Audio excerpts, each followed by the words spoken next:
கதை வாசகர்களுக்கு வணக்கம். நாம் தினமும் எதிர்கொள்ளும் மன அழுத்தம், கோபம், பதற்றம் எல்லாத்துக்குமே காரணம் வெளிப்புற சூழ்நிலைகள் தான் அப்படின்னு நினைக்கிறோம். ஆனால் உண்மையில் அமைதி அப்படின்றது ஒரு வெளி சூழ்நிலையிலிருந்து வர்றதே இல்லை. அது நம்முடைய உள்ளார்ந்த நிலை தான். இந்த கதையில் ஒரு மண்பானையும் பாமரனும் உரையாடுறது மாதிரியான கதை. சரி, கதைக்குள்ளே போகலாமா? மண்பானை கிட்ட ஒருத்தன் கேட்டானா, கொட்டும் மழையிலும் கொளுத்தும் வெயிலிலும் கூட உன்னால் மட்டும் எப்படி குளிர்ச்சியாக இருக்க முடியுது அப்படின்னு. அதுக்கு அந்த மண்பானை சொல்லுதான், என்னோட ஆரம்பமும் முடிவும் மண் தான் அப்படின்னு எனக்கு தெரியும். நம்மளோட தொடக்கத்தையும் முடிவையும் உணர்ந்திருந்தா எதுக்கு நம்ம சூடாக இருக்கணும் அப்படின்னு சொல்லிச்சான் அந்த மண்பானை.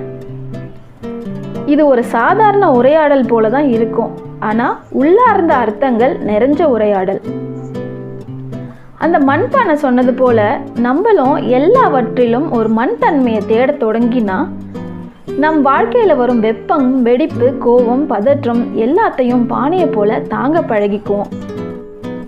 தோற்றமும் முடிவும் ஒன்று தான் அப்படின்ற உணர்வு நம்மளை எப்போவுமே ஜில்லுனே வச்சுருக்கோம், அந்த மண்பானையை போல. சரி, சேனலை சப்ஸ்கிரைப் பண்ணுங்கள், அப்போ தான் அடுத்த பதிவு நோட்டிஃபிகேஷனில் வரும். அது வரைக்கும் நான் உங்கள் ஆர்ஜே சுஜாதா. சச்சா.